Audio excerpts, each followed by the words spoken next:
Alright class, in English grammar today we are going to discuss about punctuation.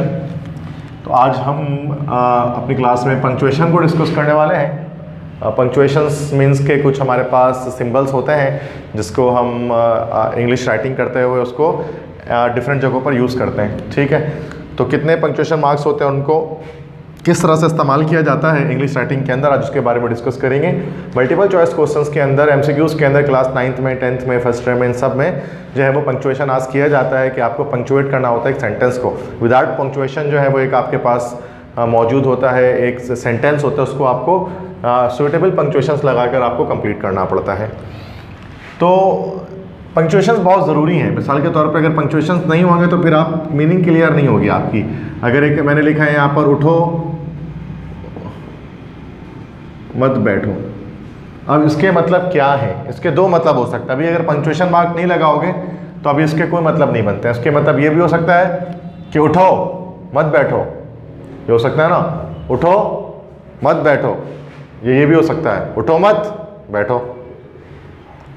एक में है ना, उठो मत बैठो में मतलब उठने कहा जा रहा है, और उठो मत बैठो में बैठने कहा जा रहा है। तो अगर हम उठो के बाद कॉमा लगा दें, अब ये होगा उठो मत बैठो, और अगर मत के बाद अगर हम कॉमा लगा दें तो फिर उठो मत बैठो। तो इसका मतलब कि एक पंक्चुएशन मार्क्स बहुत ज़रूरी होते हैं कि उनको एफिशिएंटली हम इंग्लिश लैंग्वेज के अंदर, राइटिंग के अंदर अपने इस्तेमाल करें। तो 8 टाइप्स ऑफ पंक्चुएशन मार्क आज हम यहाँ डिस्कस करने वाले हैं। फुल स्टॉप, कॉमा, इस तरह से, then semicolon, colon, then inverted commas, question mark, hyphen, इन तमाम को आज हम डिस्कस करेंगे। इससे पहले कि अपने क्लास स्टार्ट करूं तो मैं आपको बता दूं कि I belong to Dua-e Ilm coaching centre and it is an announcement that in Gulshan Iqbal campus near TO clinic the crash classes are going to start for class 9th, 10th, first year and second year, where you will be prepared for your exams in just 4 months. So we are here to teach you chemistry, physics, biology, mathematics and English. तो अगर आपने तैयारी अपनी start नहीं की है exam के हवाले से तो फिर आप जो है वो ज्वाइन कर सकते हैं DICC को। और ये हमारे पास कॉन्टैक्ट नंबर है 0300-215-2272। आप इस पर व्हाट्सएप भी कर सकते हैं और रजिस्ट्रेशन करवा सकते हैं। ठीक है, सो अब आते हैं अपने लेक्चर की तरफ वापस। सो फर्स्ट जो पंक्चुएशन मार्क यहाँ पर मैं डिस्कस करने वाला हूँ दैट इज फुल स्टॉप। ये हमारे पास फुल स्टॉप डिस्कस करने वाला जो सबसे ज़्यादा इंपॉर्टेंट और सबसे ज़्यादा इस्तेमाल होने वाला पंक्चुएशन मार्क है। फुल स्टॉप इस्तेमाल कहाँ पर करते हैं? 2 जगहों पर इस्तेमाल किया जाता है। सबसे पहले तो after the completion of every sentence, हर जुमले के इख्तिताम पर फुल स्टॉप इस्तेमाल किया जाता है। जैसे आई एम अ टीचर, मैं एक उस्ताद हूँ, जुमला ख़त्म हो गया तो फुल स्टॉप लगा दिया। और फुल स्टॉप के बाद हमेशा जब भी सेंटेंस नया स्टार्ट होगा तो कैपिटल लेटर से स्टार्ट होता है, ये भी आप जानते होंगे। एब्रीविएशंस में इसको इस्तेमाल किया जाता है। एब्रीविएशन किसे कहते हैं? मुखफ़फ़, मुखफ़फ़ कह सकते हैं, या फिर हम ये भी कह सकते हैं कि शॉर्ट फॉर्म्स, कि जब मुख्तलिफ वर्ड्स को शॉर्ट फॉर्म में लिखते हैं तो उस सूरत में भी हमें फुल स्टॉप यूज़ करना पड़ता है। जैसे KPK लिखते हैं खैबर पख्तूनख्वा तो K.P.K लिखते हैं। तो ये फुल स्टॉप किसी भी लॉन्ग बड़े वर्ड को शॉर्ट करने के लिए भी इस्तेमाल किया जाता है एब्रीविएशन के अंदर। समझ में आ गया पहला इस्तेमाल full stop. Next comma. Comma कहाँ इस्तेमाल करते हैं? कॉमा जो है ना वो समझ जाओ कि उर्दू के वर्ड कॉमा से ही निकला है। कॉमा, जब इंसान कॉमा में जाता है तो क्या होता है कि इंसान बिल्कुल बेहोश हो जाता है। ठीक है, और वो हिलने जुलने की सकत उसके अंदर बाकी नहीं रहती है। तो कॉमा के मतलब होते हैं पॉज, ठीक है, या शॉर्ट पॉज। जबकि फुल स्टॉप भी पॉज देता है, ये भी पॉज है but it is a long pause. एक लंबा वक्फा फुल स्टॉप होता है, एक छोटा वक्फा कॉमा होता है आपके पास, थोड़ा सा रुकना जब आपको होता है। तो जब कॉमा आते हैं तो हम थोड़ा लिटिल बिट ऑफ गैप हम करते हैं लिखते हुए या बोलते हुए, और जब हम और जब फुल स्टॉप आता है तो एक बिग गैप किया जाता है, बिग जो है वो हम पॉज करते हैं। कॉमा की बात की जाती है तो कॉमा के हमारे पास काफ़ी सारे इस्तेमालात हैं। 1 2 3 4 there are 4 usages of this comma. First comma का इस्तेमाल है to separate consecutive parts of speech. अगर बहुत सारे पार्ट्स ऑफ स्पीच एक साथ आ जाएं, एक ही जैसे पार्ट्स ऑफ स्पीच एक साथ अगर आ जाएं तो फिर हम क्या करते हैं, उनको कॉमा से सेपरेट कर रहे होते हैं। लास्ट वाले से पहले बस हम सिर्फ एंड लगा देते हैं। ठीक है, जैसे कि यहाँ देखें, Farhan, Anas and Ehsan are my students. तो Farhan, Anas, Ehsan, all these 3 are noun, तीनों नाउन है। तो हमने फरहान और अनस को सेपरेट करने के लिए कॉमा लगाया है, लेकिन अनस और एहसन से पहले कॉमा नहीं लगाएंगे बिकॉज लास्ट वाले से पहले एंड लगाया जाता है। नेक्स्ट है she is intelligent beautiful and honest girl, वो एक ज़हीन खूबसूरत और ईमानदार लड़की है। तो यहाँ देखिए इंटेलिजेंट कह लो कि ब्यूटीफुल कह लो कि ऑनेस्ट कह लो, दीज ऑल आर एडजेक्टिव्स। तो सेम पार्ट्स ऑफ स्पीच साथ आए तो यहाँ पर मैंने उसको कॉमा से सेपरेट कर दिया, बस लास्ट वाले से पहले हमने एंड इस्तेमाल कर लिया है, उसमें कॉमा नहीं आएगा। ठीक है, तो this is the second use of this comma. The third use is to separate an ordinate clause from principal clause. एक ऑर्डिनेट क्लॉज को प्रिंसिपल क्लॉज से सेपरेट करने के लिए हम कॉमा इस्तेमाल करते हैं। अब मैंने आपको बताया था ऑर्डिनेट क्लॉज किसे कहा जाता है, जो अपने अकेले अपने मुकम्मल मायने ना दे, दैट इज ऑर्डिनेट क्लॉज। और प्रिंसिपल क्लॉज जो अकेले अपने मुकम्मल मायने दे। अगर प्रिंसिपल क्लॉज पहले आए ऑर्डिनेट क्लॉज बाद में आए तो सूरत में कोई भी पंक्चुएशन मार्क इस्तेमाल नहीं करते हैं। But if you are using principal clause after the subordinate clause या आफ्टर द ऑर्डिनेट क्लॉज, जब आप सब ऑर्डिनेट क्लॉज के बाद प्रिंसिपल क्लॉज यूज करेंगे तो दोनों को सेपरेट करने के लिए कॉमा लगाएंगे। जैसे if you work hard you will succeed, तो इफ़ यू वर्क हार्ड ये आपका सब ऑर्डिनेट क्लॉज है, अगर तुम मेहनत करोगे तो कामयाब हो जाओगे, ये आपका कौन सा क्लॉज है, ये आपका प्रिंसिपल क्लॉज है। तो दोनों को सेपरेट करने के लिए कॉमा लगाया गया। नेक्स्ट है to explain something between two commas. कभी कभार हम किसी एक वर्ड को एक्सप्लेन कर रहे हो तो दो कॉमा के बीच में, ठीक है। जैसे Farhan my brother is ill today, Farhan मेरा भाई वो आज बीमार है।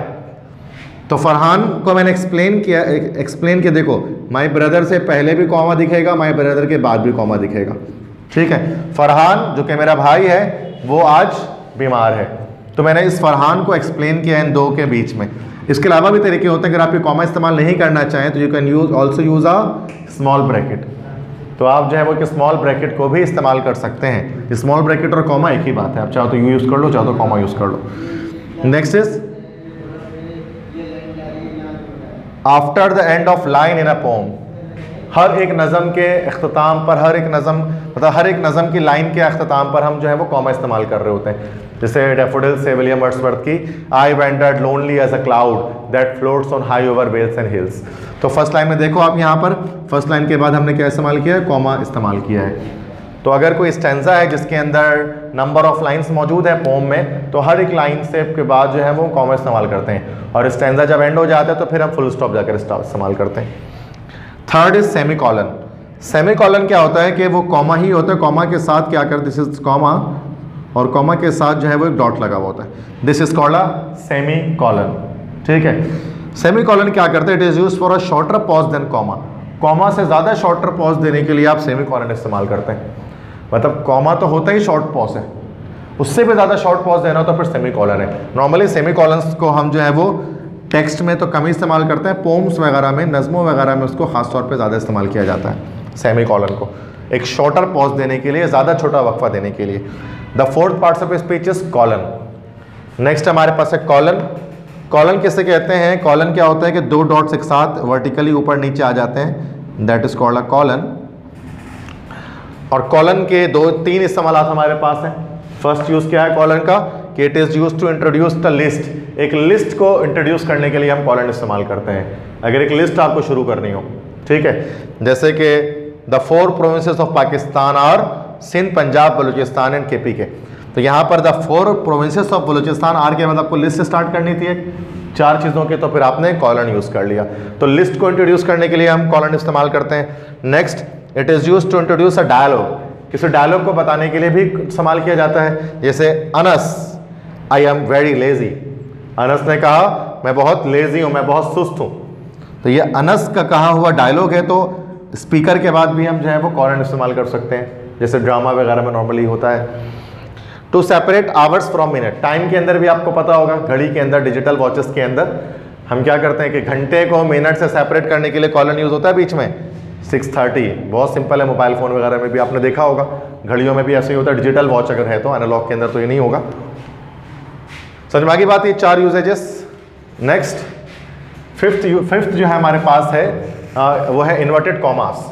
इन्वर्टेड कॉमास को हम कहाँ इस्तेमाल करते हैं, तो इसका एक इस्तेमाल है वो याद रखिए, reported speeches enclose inside the inverted commas. हमेशा हम इन्वर्टेड कॉमा के अंदर रिपोर्टेड स्पीच को रख रहे होते हैं, कोटेशन को हम उसमें रख रहे होते हैं। नरेशन के अंदर हमने पढ़ा था कि एक रिपोर्टिंग स्पीच होता है, एक रिपोर्टेड स्पीच होता है। रिपोर्टिंग मतलब स्पीकर जो बात करता है वो इन्वर्टेड कॉमा के अंदर आता है। जैसे काज़म सेड, काज़म ने फरमाया students are the constructors of nation, तालिब इल्म मुस्तकबिल के या कौम के मेमार हैं। तो अब काज़म के ये फरमान रिपोर्टेड स्पीच है, ये आप देख सकते हैं कि किसके अंदर आ रहा है, इन्वर्टेड कॉमास के अंदर आ रहा है। ठीक है जी। नेक्स्ट है छठा है क्वेश्चन मार्क, जिसको हम लोग कहते हैं सवालिया निशान।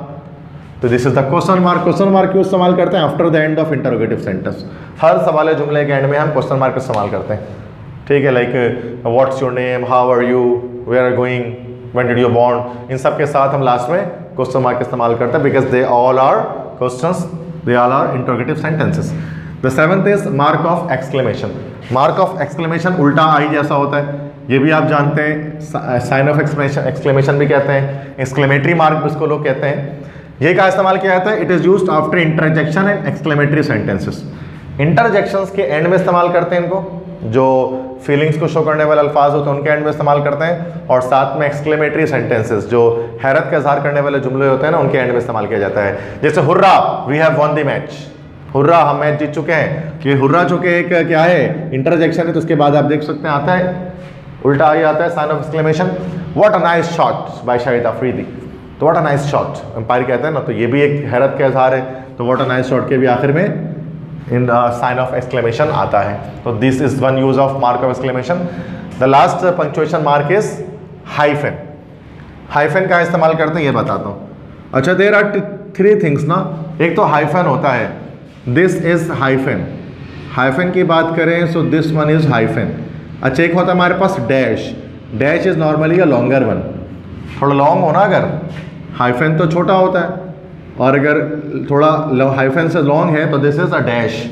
और एक हमारे पास होता है जिसको हम लोग कहते हैं अंडर स्कोर।